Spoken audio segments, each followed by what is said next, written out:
Good evening, everyone, and a very warm welcome to Farmers Weekly webinar. I'm Susie Horn, Farmers Weekly's business editor. I grew up on farms in East and North Yorkshire, where my brothers are arable and sheep farmers. First of all, thanks for joining the webinar and to our panel for their time and expertise. We're going to have 4 short presentations tonight on issues surrounding farming succession. It's a very broad topic. I'm sure it will provide the audience with plenty of food for thought and prompt some discussions as well. So I'll introduce our panel first, and then there's a little bit of housekeeping before we start. Our panel starts with Mike Westbrook, who's a partner in law firm Thrings. He's based in its Bath office and provides tax and estate planning advice to farmers and landowners. That includes tax-efficient wealth and business succession planning, along with asset protection, obviously all part of the same thing, really. Mike's worked on many farming partnership agreements in this context, also taking in development aspects, wills and trusts, as well as advising on using companies and partnerships to pass on assets in a very tax-efficient way. Andrew Robinson, our next speaker, is a partner and head of agriculture at Armstrong Watson Accountants. He's based at Hexham in Northumberland. He's a farmer's son from a large hill farm in North Cumbria. Andrew regularly works on a friend's farm, and in his professional capacity concentrates on looking after and advising farming businesses and landed estates across the north of England and into the borders. James Bradley is a Yorkshire-based partner in Carter Jonas. He specialises in rural estate management, covering landlord and tenant advice, town and country planning, property valuation, renewable energy, farm subsidies, and compulsory purchase compensation. Many of those issues affect succession, so I'm sure he's got lots of insight into the family dynamics and how to approach and manage the succession process. Then we're going to have Ian Sawyer, who's a financial planner and a director for the life and health arm of Business Clinic's insurance sponsor A-Plan and the Howden Insurance Group. Ian's got more than 30 years experience in his field, and he's got a team working with clients of all types, from wealthy individuals through all types of businesses, families, mortgage holders, right through to life insurance for the over 50s and funeral planning. So some very relevant areas for succession discussions, but probably some areas most of us don't really like to think about, but absolutely essential to the planning process. After the presentations, we'll open things up for discussion and put some of the advanced questions that we've received to the panel. If you've got a question, you can add that, ask it at any time. You just type it into the box at the foot of your screen, and then I'll direct them to the panel once we begin the discussion.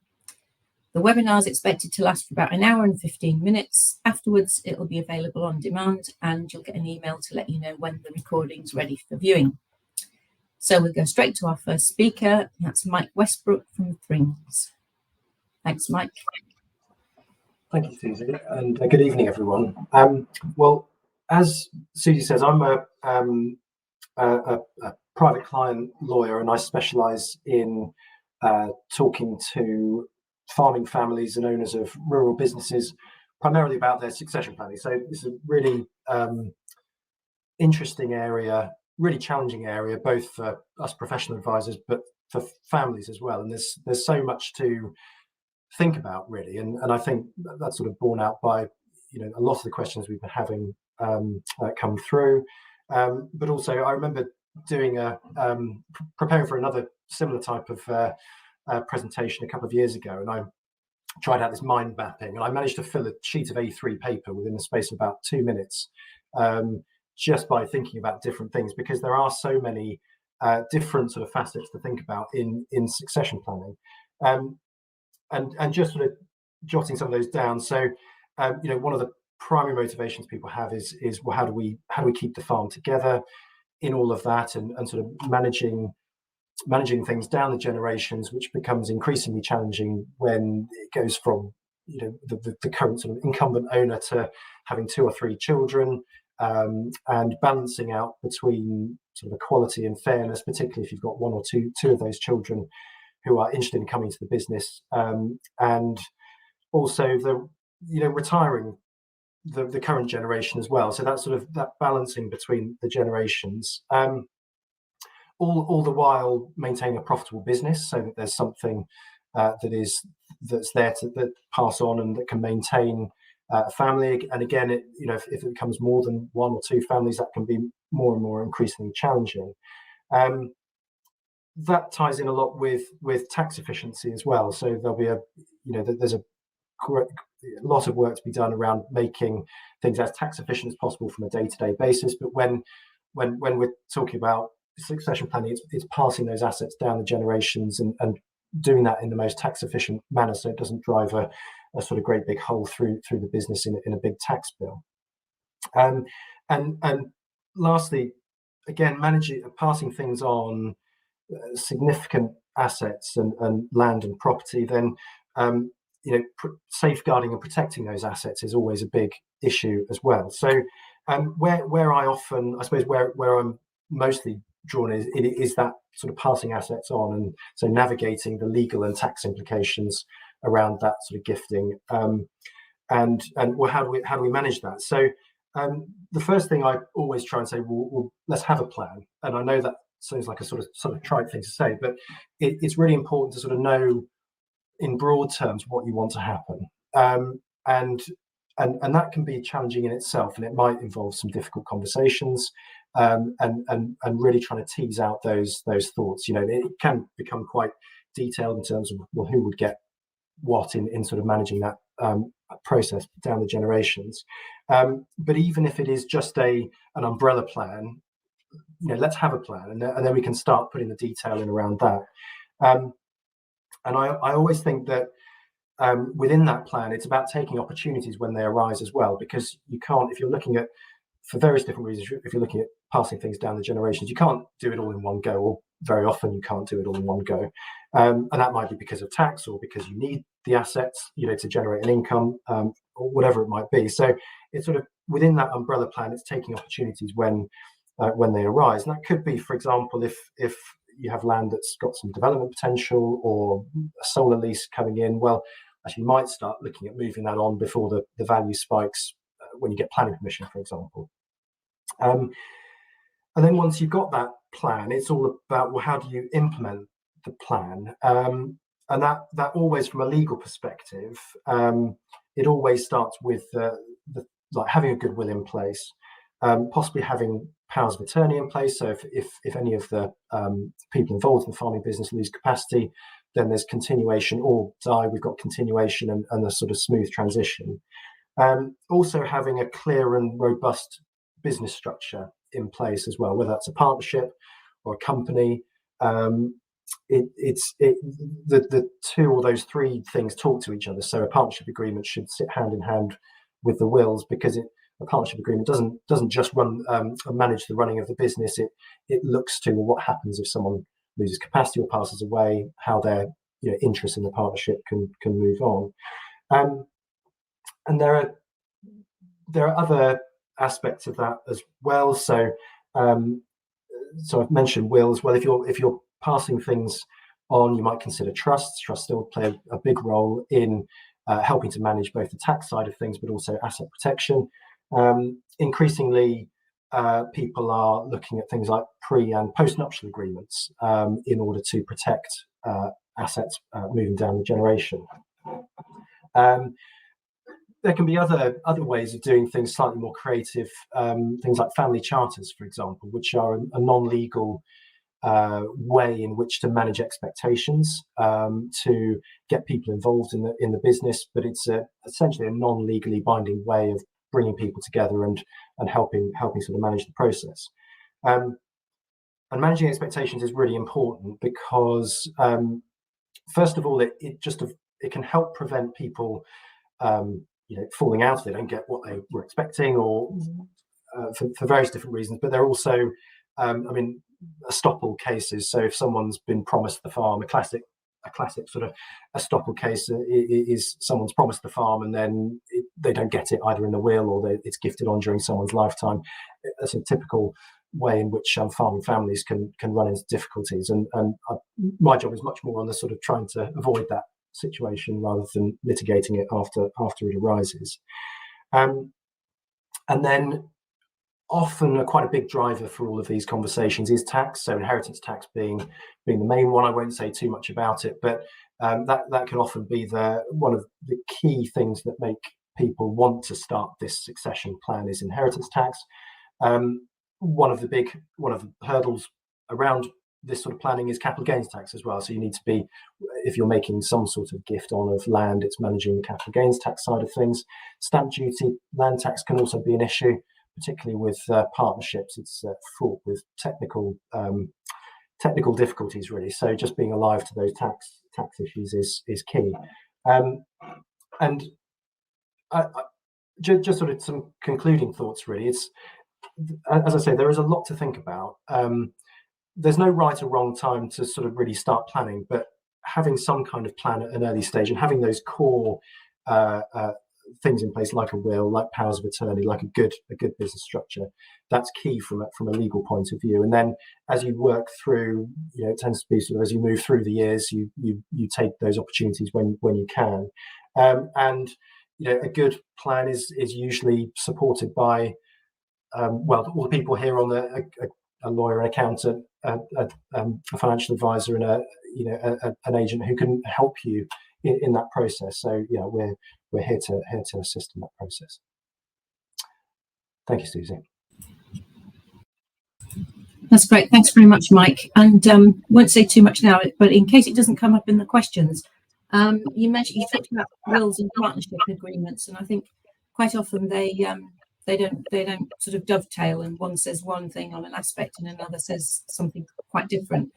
And I think I'm right in saying that a will is overridden by the terms of the partnership agreement, which people might not be aware of. Well, it depends, actually. So it depends how a classic lawyer's answer. It can do, but it that needs to be understood. So, but it can also sit alongside. So the two very much need to be thought about together. Yeah. Okay, great. Okay, thank you. So we'll go straight from Mike then to Andrew Robinson from Armstrong Watson. Over to you, Andrew. Thanks. Thanks, Susie. Evening, everyone. I thought I would just sort of fairly briefly go through what I see as succession from the accountant's point of view. As we all know, succession is a much used word at present, and I think means a multitude of things to a multitude of different people. So I suppose I see it broken down into three areas. The first might be bringing the next generation into your business, bringing son or daughter into the business or whatever. If there isn't a next generation, it might be bringing younger generations into your business via a contract farming or share farming agreement. The next sort of big block of it would be handing the business and assets down a generation. Maybe once they were in the business, are you looking to hand it down, hand it on, share it out? And then I think the situation we find ourselves in the UK agricultural industry with changes to support and challenges, I see success, the third block, is sort of people exiting the business or selling their business and retiring out of it if there isn't another generation. So those are the sort of three big areas we get involved with succession. I think the two most important starting points for all succession discussions, and I'm sure my fellow experts and advisors on here would, is it's about what the family's objectives are and what they're trying to achieve, rather than a fancy tax plan or anything else. That's the most important thing, is what they're trying to achieve. And I think for people watching the webinar, there is no right answer that fits all. Every farm, family and farming business or estate is different and will have a different answer. So we need to bear that in mind and look on an individual basis. So I just, before, because I'm sure a lot of it will come with the questions, I sort of those three areas, I thought it'd be worth just jotting down some of the things that need to be thought about, or the potential issues to address in those three junctions. So I suppose if you're bringing the next generation in to a farming business, whether it be a partnership or company, it's relatively straightforward from a tax point of view. There's an awful lot of forms to be filled in by solicitors, accountants, financial planners and land agents for RPAs and partnership agreements. But I think the interesting bits aren't, you can usually get somebody into a business fairly tax efficiently, but it's understanding what business they're coming into, Are they just coming into the business, or are they coming into the land and property behind it? What shares of the business, what share of the profits and share of the assets they're going to get? How will this affects their tax situation, their potential marital situation if there was ever a divorce, and parents' tax situation if it's that sort of thing. So I think whilst we think it's dead easy just to bring somebody into the farming partnership, bring son or daughter in with parents, it is relatively straightforward in terms of tax and form filling, but you need to be very careful and work closely with your other team of experts around who owns what and things. And a classic example of that, and Mike would be better to comment on this, is, the deeds might say that the farm's owned by mum and dad, but if it's on the partnership balance sheet and son or daughter comes into the business and the partnership agreement and things aren't tightly worded, son or daughter might suddenly have a share of the farm. So there's just some pitfalls there. Moving on to the second block, handing the business over. So this is where you hand it down to the next generation or someone else. This is where you really get more into the capital taxes situation. So if you're going to hand the farm, land and property over, will it qualify for the capital gains holdover reliefs? Will you be able to hand it to the next generation tax-free? What impact does that have on them? Whilst we all think of a farm as a farm, and that might sound a little bit stupid, but have you any non-farming assets on there that will cause capital gains problems? Residential properties, somebody renting a shed to store their joinery business. There's a multitude of sins, telephone masts, anything that you just think, well, it's just part of the farm, could cause some capital gains to be paid if not careful. Obviously, if you're giving the business away, inheritance tax is probably fairly much at your forefront. So you want to give assets away in life, get them out your estate. There is the 7-year clock, as we call it, that runs on them. So they become a potentially exempt transfer for 7 years. Now, that isn't a problem if it's farm, land and property nicely covered by agricultural property relief. But just be aware of that. And then sort of the final blocker was exiting the business and selling the assets because you don't have a family to succeed it. The family or younger generations don't want to take the business on. I think we will see assets sold or change hands over coming months and years. But obviously then very much into capital gains tax. You sell something, there will be a capital gains tax.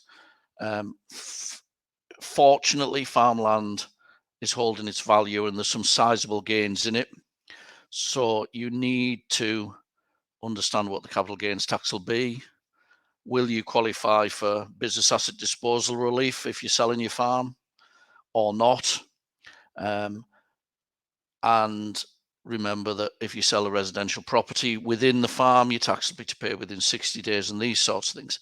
And I think the other thing to bear in mind, and I don't know which is the right and wrong answer in every family, is if you have a farm and you're farming it in hand or farming it in terms of the tax man, under current legislation, you would pay no inheritance tax.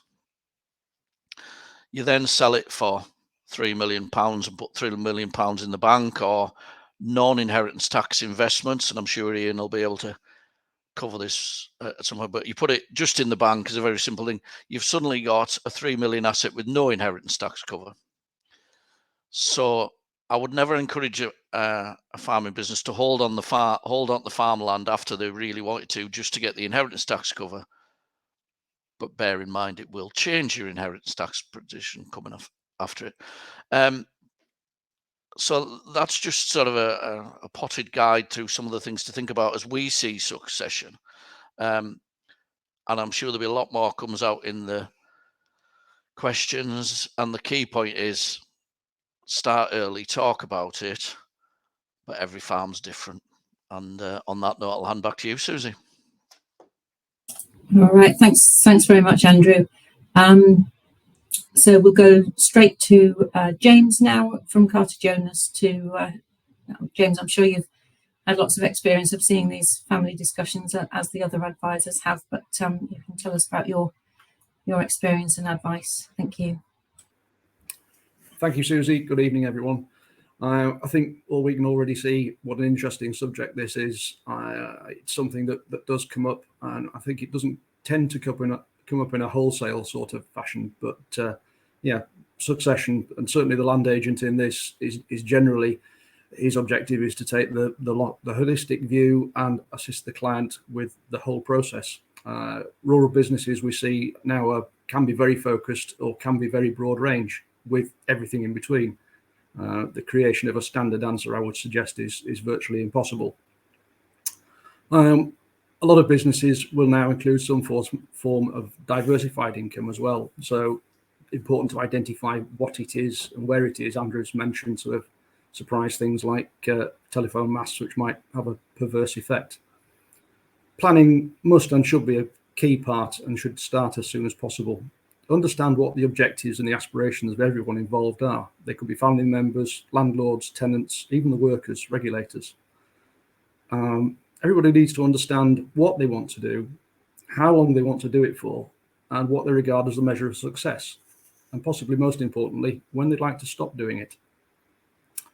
For most of us, I think the word succession probably triggers initial thoughts of tenancies and the complications of the 86 Agricultural Holdings Acts, but it's a lot more than that.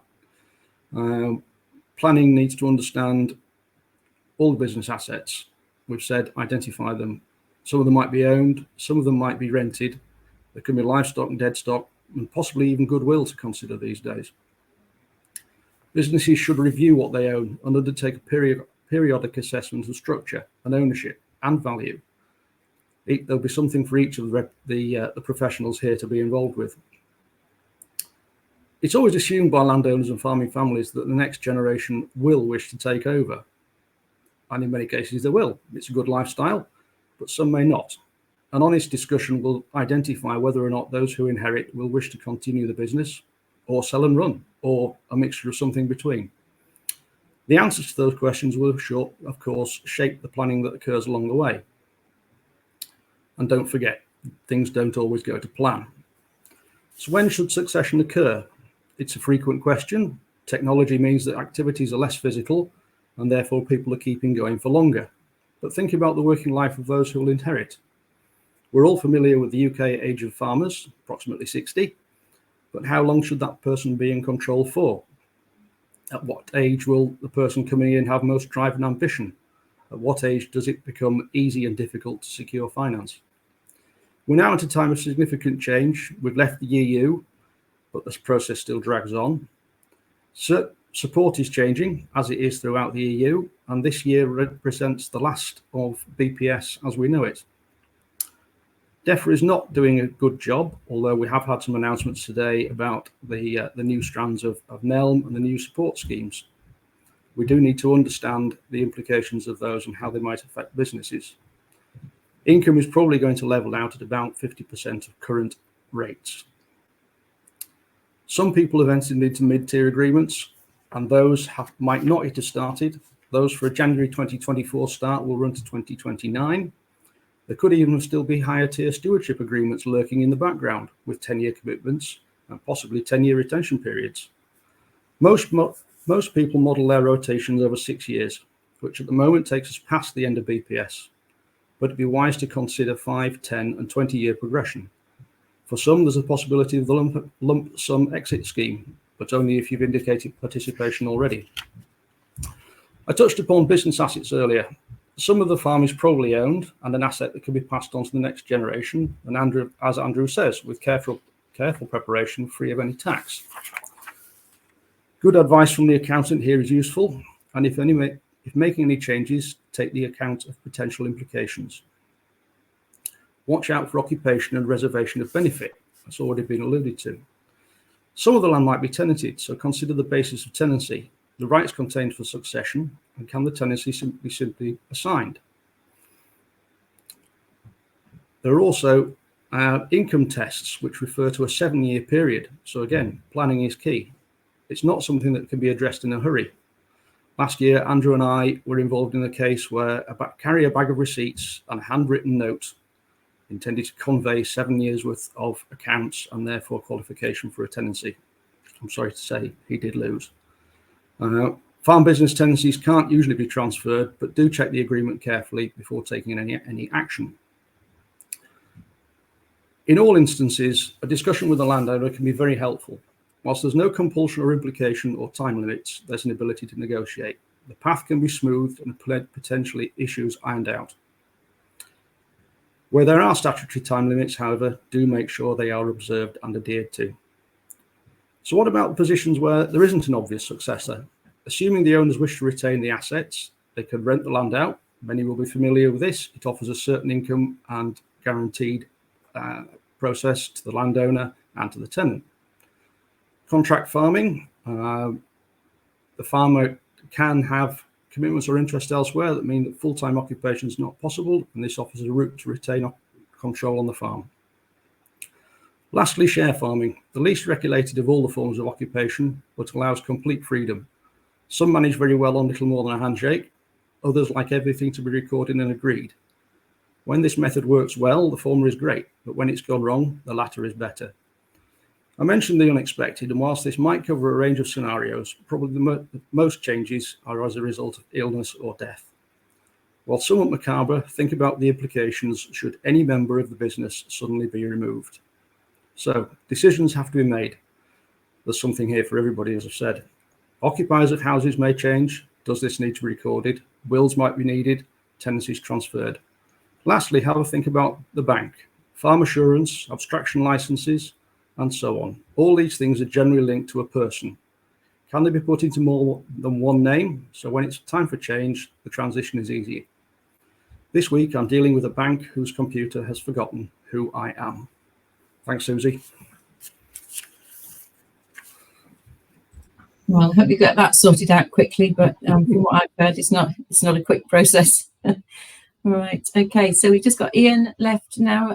Ian, I'll hand straight over to you, and then we'll go into the questions and discussion after your presentation. Thank you. Thank you, Susie. Good evening, everybody. Right, in the spirit of full disclosure, I have absolutely no experience in farming or rural matters. But that's okay, because the topics that I'm going to be covering are universal to any sort of business or individual. And I suppose it revolves around the age-old phrase that the only things guaranteed in life are death and taxes. And I'm going to take a few minutes to talk about how insurance can be part of your solution to those inevitable things. So if I could have the first slide, because I've got slides. There we go. There we go. Okay, so just to give you a little bit of confidence that I am worthy of listening to, there's a few bits about our company, A-Plan Insurance and Assured Futures, which are our sister organisations for many, many years, award-winning, working with lots of large companies. We're recommended by that cheeky chappy, Martin Lewis, the money-saving expert as well. And we've got a Trustpilot 4.9. So hopefully that gives you a little bit of confidence. Next slide, please. These are the areas of expertise that we hold in life and health insurance. And next slide again, please. And we have the widest range of insurers in the UK for life and health insurance, which enables us to give people good advice, good choice, and best value. But let's move on, next slide, please, to a key topic, which has been highlighted already, inheritance tax. So what are the very basics of this? And I'm not an accountant, I'll leave that to Andrew. But the basics are there's no IHT payable between legal spouses. Every UK taxpayer can pass on 325, so as a couple it's more. And you pay 40% on your estate upon death. So that's the key problem that any business owner or wealth owner will face. Next slide, please. So to bring that to life, here's a very simple example. With a £4 million estate, you have therefore a 3 million odd thousand sum, which is an exposure to inheritance tax. and you're likely to lose about, or your family will lose about 1.5 million to the inland revenue. So in short, what happens there is you can use insurance to mitigate that. So we'll come back to the solutions in a moment. When you're faced with a situation of your family losing large sums of money, the temptation is, of course, to then think about succession planning, which we're talking about now. And it was mentioned earlier about making a gift. And Andrew rightly, next slide, please. Andrew rightly pointed out that there is a potentially exempt transfer, is the technical phrase, but basically the Inland Revenue have made sure that they're very aware of this, and you're not going to get away with gifting into trusts or gifting to individuals, be it assets, houses, trust funds, etc., without sustaining some sort of tax as well. It's a reducing amount over those 7 years, but nonetheless, the IHT liability exists. So once you've talked to people like Andrew and they've worked out what your inheritance tax liability is, what do you do about it? So next slide, please. The insurance solutions can mitigate the situation for you. So if you look at that £1.5 million liability, one option is to take out a whole of life policy. So you are paying the premiums, and the policy upon death will effectively pay the tax for you, so your family doesn't have to. If you do make a gift and you have that 7-year liability, there's a special type of life insurance which just lasts for those 7 years and reduces alongside the tax, so that you can cover just that part of the gift as well and protect your family from that inheritance tax liability. Now we're talking about succession planning, and that generally revolves around having a plan. It's an orderly succession. Next slide, please. But what I also want you to think about is what happens if it's an unexpected disorderly succession. What happens if something happens in a couple of months' time? That's the thing about life. We all know that one day we're going to die. We just don't know how or when. And insurance is there to try and ease that pain for those that you leave behind. When you're running a business, you have a number of different things to think about. Next slide, please. If you have an unexpected death, it's all very well and good having a plan for many years in the future when you plan to retire or and pass on your assets, or your hopefully very long lives. But if things don't go to plan, how does your spouse continue? How do I protect the short-term continuity of the farm and how it keeps going? In most businesses, you are the key person, but you may also have other key people. And the farm, the operation, the expertise, the knowledge, the sheer brawn will be bore by certain people in your organization. So if you have those key persons and something happens to them, what is the impact, both emotionally on the rest of the people involved, short-term on the farm? For example, what if you have loans and business loans? What will the banks feel if the key people have passed away or become incapacitated by a stroke or a heart attack or something like that? So having insurance so it gives the farm a cash injection is possibly part of the plan. We've mentioned partnerships earlier, and of course, if you are in a partnership, you may have a partnership agreement, you will have a partnership agreement, but in the event of a death of one of the partners, it is usual that the partnership is owned by your estate. It goes back to the person that you want to through your will. So that other person who's remaining in that partnership has all the short-term pain, but still owns, say, half the farm. So how do you raise the capital as the remaining partner to buy out and protect the other partner's family Well, there are partnership agreements in insurance which can do exactly that. It provides the money for one partner to buy out the other person's family in that particular scenario. So both elements are protected. And one final thought, and while we're talking about life and health insurance, is how do you as an employer look after your people? Are there other things that you should be thinking about in terms of making sure that they are fit and well to continue the business and continue the farm as well as your family? So these are just some other things to think about in terms of succession, because it might not be quite as planned as you think. Susie, back to you. Okay, thank you very much, Ian. Again, lots of food for thought. I just want to throw a quick question at Andrew to comment. Ian obviously made reference to the fact that there's no inheritance tax between spouses, but there's some pretty scary figures up there in terms of potential liabilities. And I just wondered if you could comment on, in your experience, how often or how common is it that full inheritance tax relief, obviously on the first death, if it's a spouse or a civil partner, then there is that full relief, but provided the assets qualify for agricultural property relief. But if you could just give a sort of rough percentage of those that subsequently qualify for full relief.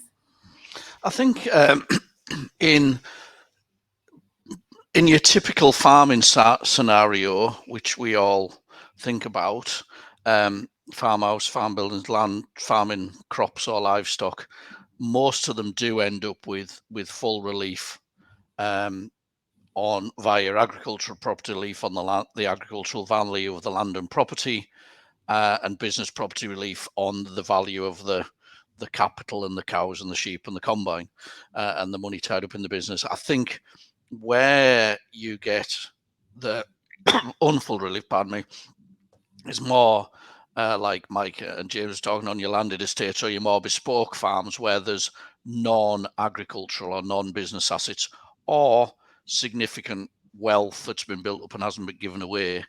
You do see inheritance tax paid on those where it didn't necessarily need to have been if planning had been put in place a lot earlier. Yeah. Okay. Thank you very much. Right. So I'll just go to the questions now and find our first one. We have got lots of them. Big question. First of all, what's the ideal age to start and finish the succession process? I mean, I think more than one of you made reference to the fact that you can't start too early. This question is asking, especially in the light of tax considerations.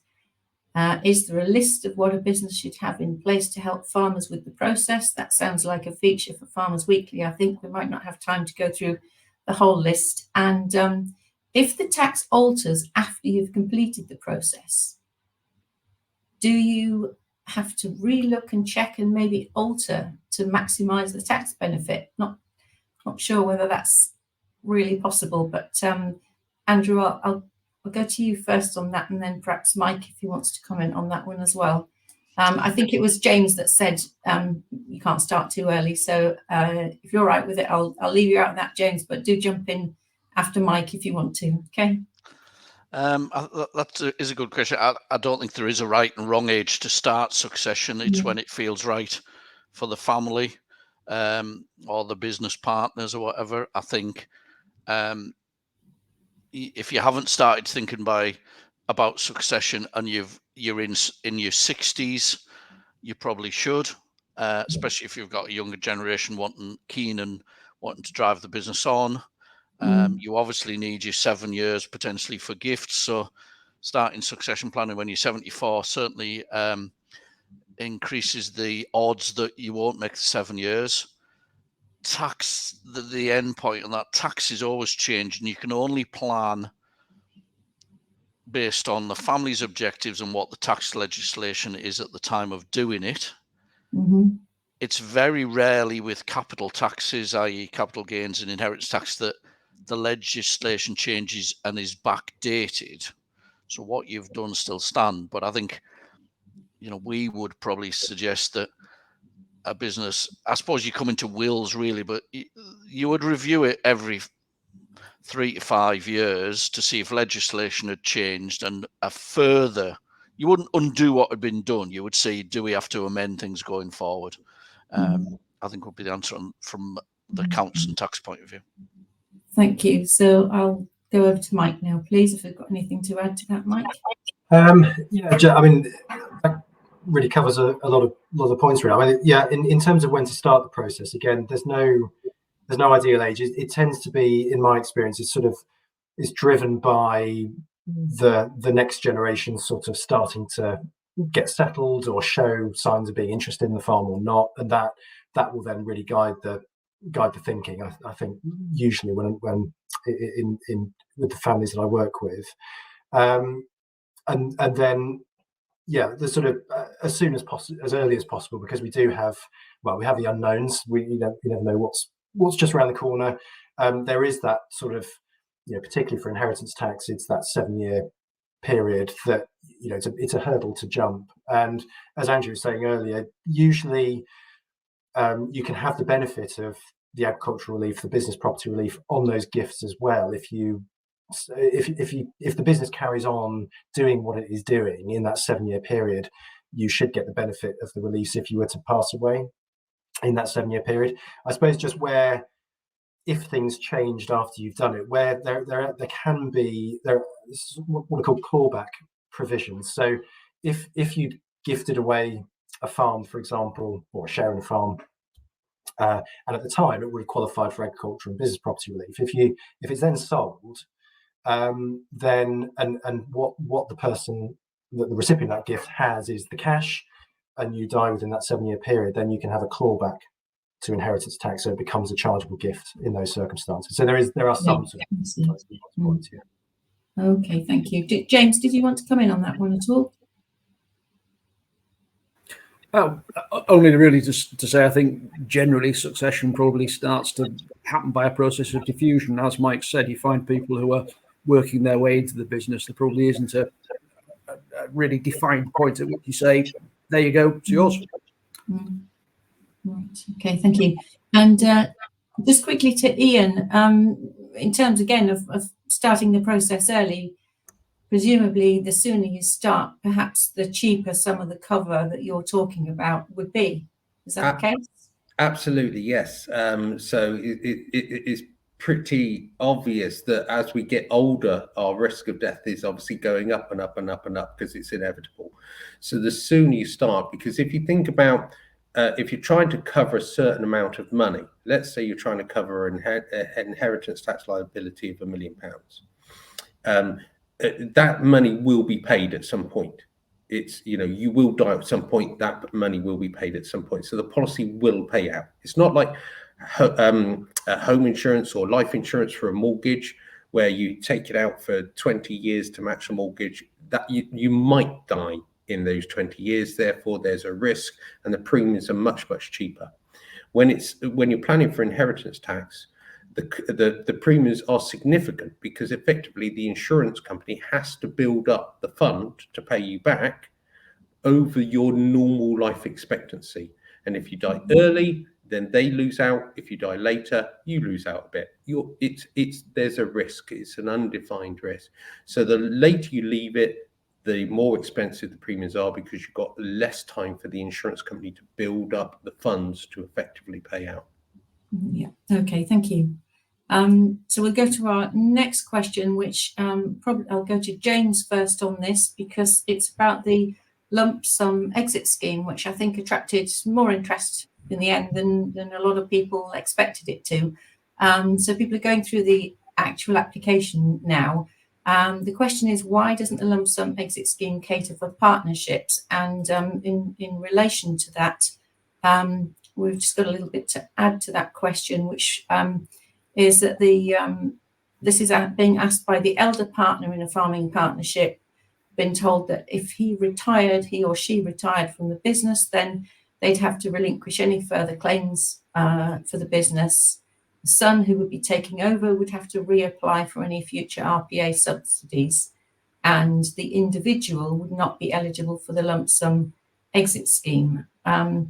So James, could you unpick that for us and just explain in a partnership circumstance what happens with the lump sum exit when it's one partner wanting to retire?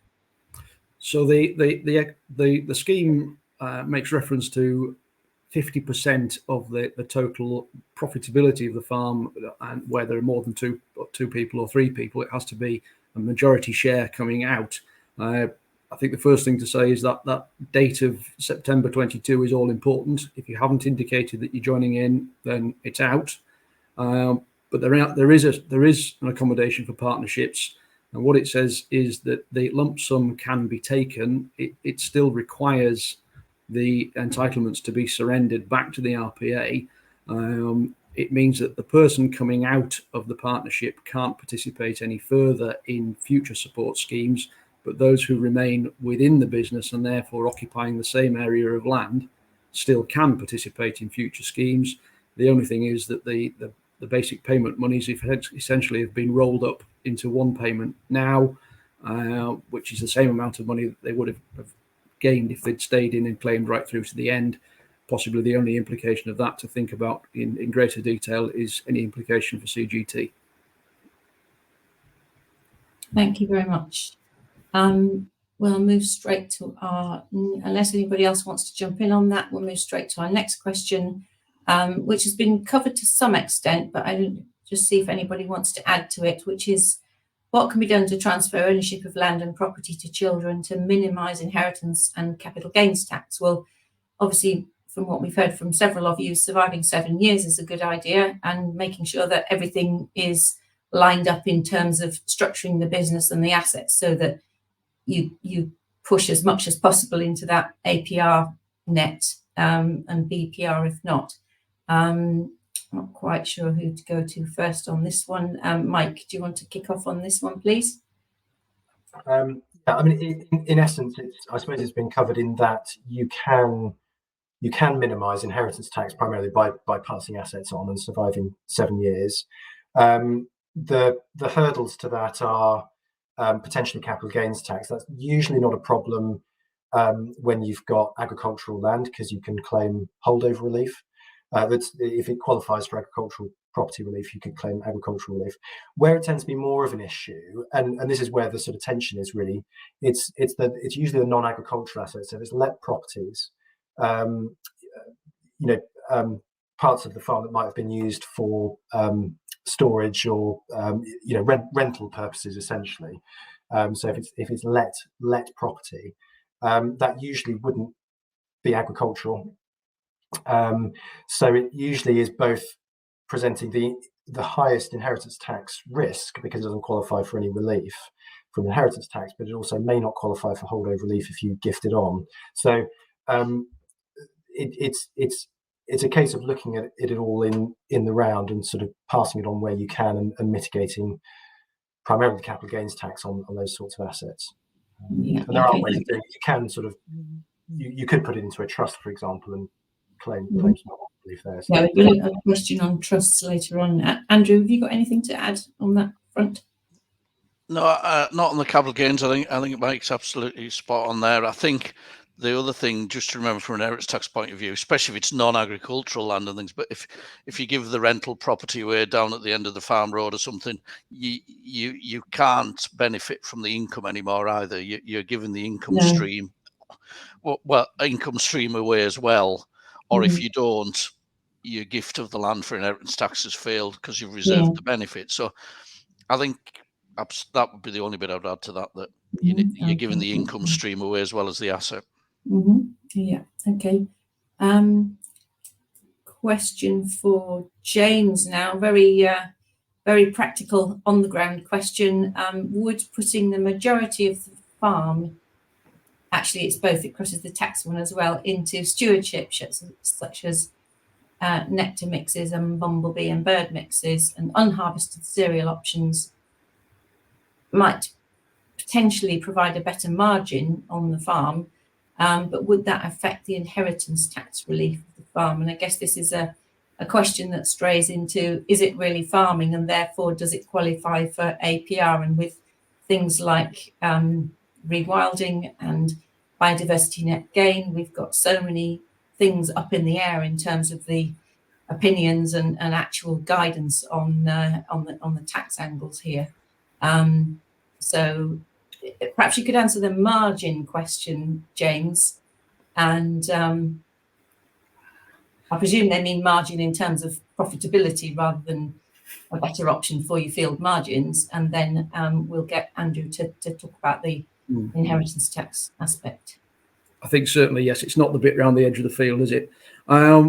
Historically, of course, somebody could have gone down the cross-compliance route of simply observing those standards and doing nothing much more and claiming the BPS subsidy, which would have given an element of margin.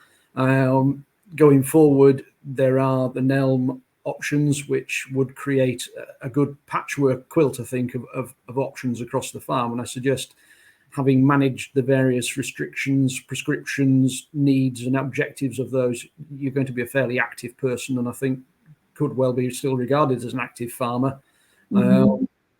Indeed, I think it would be quite a complicated job to do. There is consideration being given to the definition of active farmer, and I think that's something to be watched. In terms of margin, difficult to comment. We've got the changing picture that's occurred over the last 2 years. Commodities have changed, inputs have changed, and to a great extent, fixed costs have changed as well. Where has the margin got to? And differs case by case. So I think there's potential there for margins to be greater, but I think just be careful about the implications of the costs of delivery as well, which are very relevant. Yeah, and I guess if it gives you the opportunity to basically get rid of power and machinery costs and bring contractors in to do that, then that's a different scenario to doing it yourself and perhaps not having quite the work for the labour and power and machinery that would be there if you were farming it traditionally. Yes, and possibly an opportunity as well to take out less profitable parts of the farm and put those into something that will benefit the public goods better. Yeah. So perhaps it is a succession question, because if you haven't got a successor that wants to farm in a conventional way, that might be the answer. Still keep the farm in the family's hands, but just do it in a different way. And it could work either in a contracted or share farm basis to do exactly that. Yeah.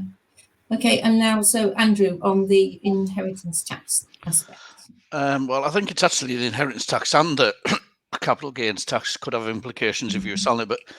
But like many of these things, it'll be legislation on this will develop from the case laws when it gets tried. But I think to be actively farming land for all tax purposes, you have to be performing some husbandry of crop or livestock.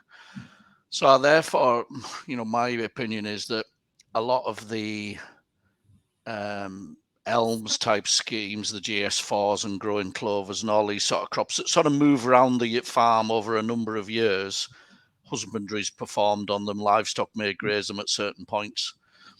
They're active farming, and the part of it, I don't see any problem. I think where we need just to be wary is some of these more where you shut it up for biodiversity net gain or rewilding or whatever you want to call it, and you basically shut the gate on that bit of land and let nature do what it does, and you store carbon or whatever. I think if that's a big part of your farm, it's a lot harder to argue there's active husbandry and active farming going on that bit. So I think my conclusion is some of these 2 to 5 year schemes that are moving around as part of the overall farm cycle, no problem, but it would be these long term where you just let nature do what it does. I wouldn't like to rely on it getting inheritance tax relief, put it that way. I think there's a lot of lobbying going on that front, but we'll see where it gets to, to get some concrete guidance on it. Right, thank you. So, this is an interesting one. Perhaps for Mike, because this would take some some legal effort to achieve, but is giving away a 250 kilowatt solar array to each of my children. I don't know if that means one array each, but we can take a view on that. Children who don't end up farming, is that a good idea? It's a 40-year income, plus you don't need to give the land to them. So presumably he's talking about giving the income from a leased solar site. Don't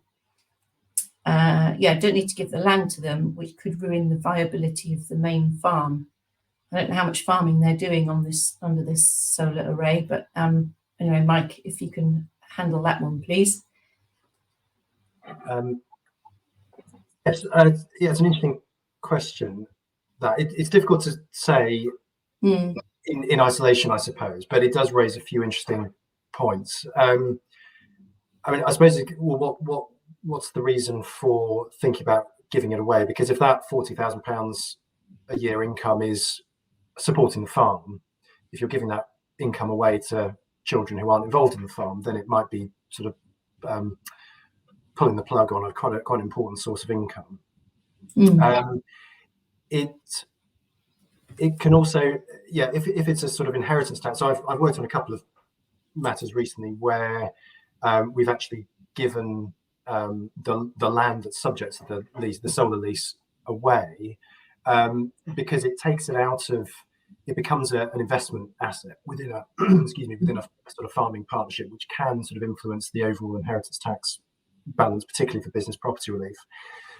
So I've worked on a couple of matters recently, as I say, where we've given it away to sort of help correct that balance, but the income needs to go away as well.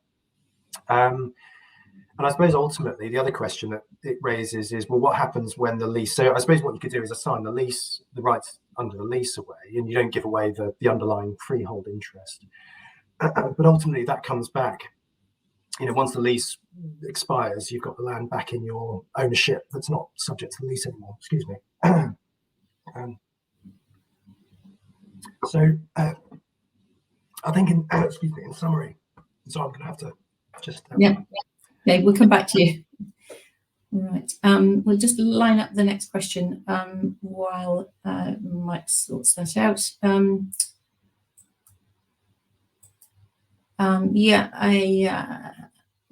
Tenancy one now for tenancy and succession issue. This person has an Agricultural Holdings Act tenancy. They're 75, their son is 22 and has a level 3 diploma in work-based agriculture. The son has worked at home on the farm for the last 3 years. Does the panel think it would be worthwhile for them to take out insurance for succession, or would they be wasting their money? Obviously, we've got you talked earlier, James, about the income test on succession, and I think from what I hear, landlords and their agents are becoming sort of more inquisitive on that front in general, wanting lots of evidence, which puts people to task sometimes. I don't know about insurance for succession. We can perhaps come to Ian on that. They'd be looking at succession on retirement. So if the current tenant's 75, son's 22, and he's got 3 years working at home, could you just comment on that situation, James? He's got to have 5 out of the last 7 years. Yeah, absolutely. Just looking at it, I mean, the standard test. The first thing I suppose to ask, and it's the likely answer is yes. Is it a pre-1984 tenancy and therefore capable of succession? The second is with regard to the various tests that the landlord will go through. They are changing up to September 2024, but life as we know it at the moment would be: is he closely related? Yes. The one we're coming on to, principal source of livelihood, it's 5 out of 7. But within that 7, it can include or does include time whilst in education. So I would suggest for a chap of 22, he's probably got 7 out of 7. If not, he's certainly got 6 out of 7. So right. I think And he's, you know, the other thing to say is he's got qualifications which are in the right field, so nobody's going to question that. Hopefully he's physically fit in terms of suitability tests. He's certainly, I think age is probably slightly on the young side, but that's not a big issue. So done carefully, I would say he should be assured of a tenancy. So my query would be, is it better to invest in thinking carefully and setting out his position properly than it is to go down the insurance? But in terms of trying to insure the risk, I'll hand over to Ian and say, how would you define that? Yes, Ian, it might not be one of your standard products. I don't know if you've ever come across a request for that type of thing. It might sort of fall between the traditional insurance broker business that A-Plan does and your own field of business. Well, there's to my knowledge no such thing as a succession insurance.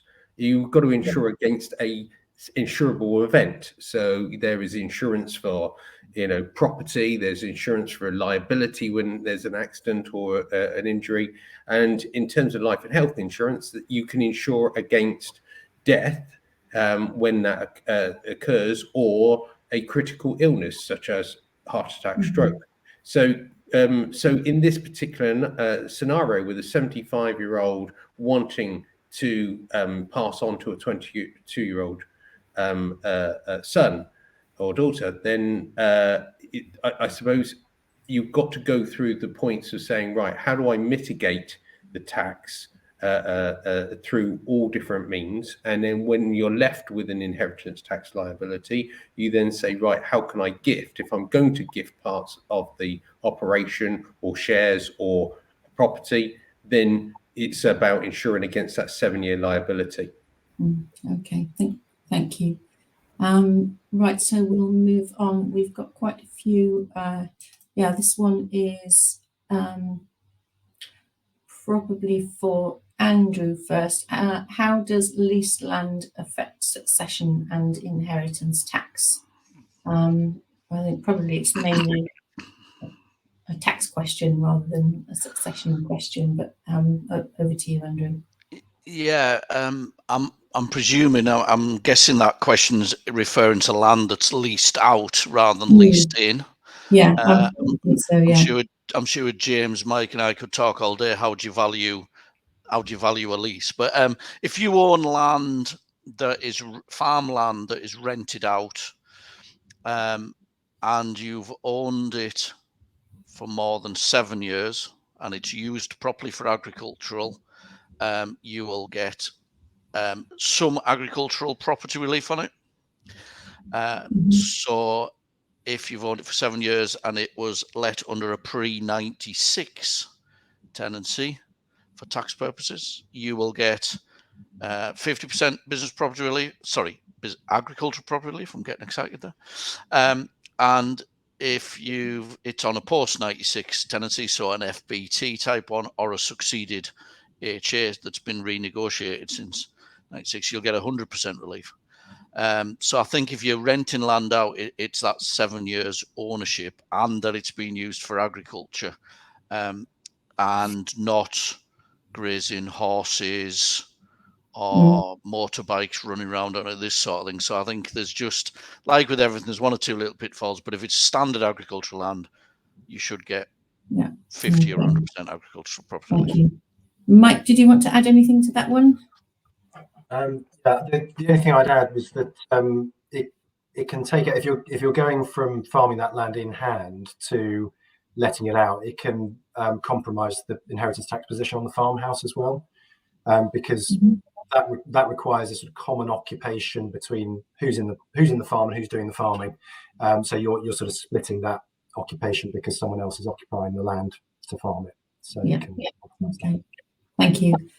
We've got a general question here, which I think might be on the minds of a lot of the audience and Farmers Weekly readers, but it's a very difficult one to answer without more detail about what the assets are and what the business is. We've got two sons, one wants to farm, the other wants to follow a different path. It's the fair and equal question. How do we treat them as equally as possible without compromising the future of the farm. And I think we could have a webinar just on that subject probably. So I'll give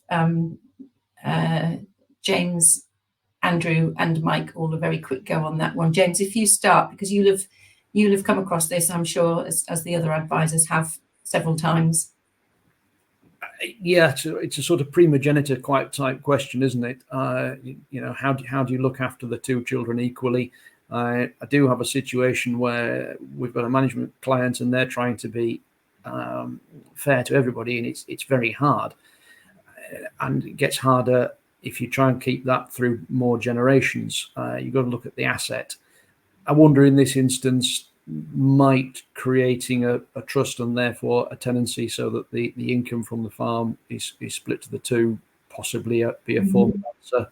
I'm just trying to think of ways in which the farm stays together so that eventually it doesn't get pulled apart. Yeah, right, okay. Very, very quickly, if both Andrew and Mike want to comment on that, and there is an insurance angle, so I'll come to you as well at the end, Ian. Yeah, shall I jump in? Yeah, it's a really classic problem. You know, it's that balance between what's equal and what's fair as well, with someone working in the business and others not. I often come across it when advising on wills and trying to look at ways of carving things up. There's different ways you could approach it. You could try, if the farm's big enough, you could try and identify a sort of core area of the farm that's required for maintaining a sort of viable business, and maybe, you know, properties or other bits of land that might have development potential but aren't integral could be used to balance things out. Incorporating trusts within wills is a way of maintaining an ownership structure that you can then balance things out in the future, rather than giving things to one person outright. You can look at things like having tenancies in place, like James was saying, possibly overage arrangements. So if something's sold in the future, it gives a lot more money. There's sort of rights to claw back some of that uplift in value to other families. So lots of different potential things, but big question. Yeah, right. Andrew, do you want to add anything? I think the very simple thing I would add is two things. Is it's not about equal; it's what's fair, because it's almost impossible to make equal. And the other thing, which I try and challenge a lot of our clients to do, it's often mum and dad making the will and say, "I want to make it fair at each." And my question will be, have you actually asked your children what they want out of it? Because sometimes son that's in America working and forged his own career says, well, my younger brother's worked on the farm all his life, it's his. So I think understanding what they want, rather than presuming, is this very good starting point. And then you're absolutely right, there's a great life assurance opportunity to try and build some funds cheaply. Yeah, okay. So we'll just go to Ian quickly on that. I'm sure you've got a solution there, Ian. And again, it will be a question of starting early to build that fund, as Andrew said. Well, I'm not sure I've got a solution. I've got an opinion, but like you say, it's about fairness. I think the important thing is about having open conversations. These are all topics nobody likes to talk about: death, illness, heart attacks, strokes. You know, but this is what happens. This is part of life. And understanding what your family's attitudes to different things are helps you make your plan. So I think the important issue is to go and have an open conversation with those that you want to pass things on to. Build a plan. From the insurance point of view, again, the insurance is a part of the solution, and can protect the family from some of the taxes or the implications of an unexpected or premature. You've got to have the conversations. These are real things. It's going to happen to us all. Right, thank you. Right, slightly, very different topic now, but linked to all of the things that we've been talking about. The question is, I'm younger than my partner. Is it better to marry? We've got no information on the relative ages or the farming circumstances or anything. But I guess coming back to, obviously it's very, very much personal choice, and there's the option of a civil partnership now that confers most of the benefit, all of the sort of tax and legal benefits, I think, as in marriage. Mike, is this something you want to come to first? Yeah, I can give that a go. Yeah, I can't sort of speak to the romantic side of things. I mean, I have occasionally tried to play Cupid with some clients for tax purposes. Yeah, without more detail, it's hard to answer. But I mean, what it can bring, we talked about spouse exemption for inheritance tax purposes earlier. That does open up certain tax planning that isn't available to an unmarried couple. And the same rules apply whether it's a marriage or a civil partnership. So yes, that it can work. I suppose that the other thing to sound a note of caution, either one way or the other, is it fundamentally changes the rights if that relationship subsequently breaks down. Then a spouse is in a much better position, should we say, to make a claim or to have a more substantial claim on a divorce settlement than unmarried partners. So it's important to think about how to protect, if necessary, that position. And I've mentioned prenuptial agreements before. So yeah, there are various issues to think about there.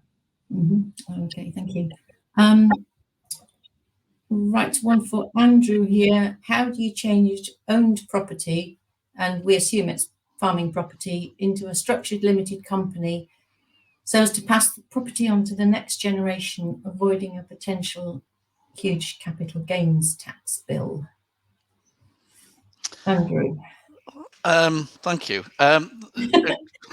It's kind of a mixed question, which we've sort of answered for it. I think, as we've explained, if it's standard agricultural land that's been used for agricultural purposes, and all the properties, it's a farm with a farmhouse and farm buildings and land, you can, under capital gains holdover, you can get it to your next generation as individuals.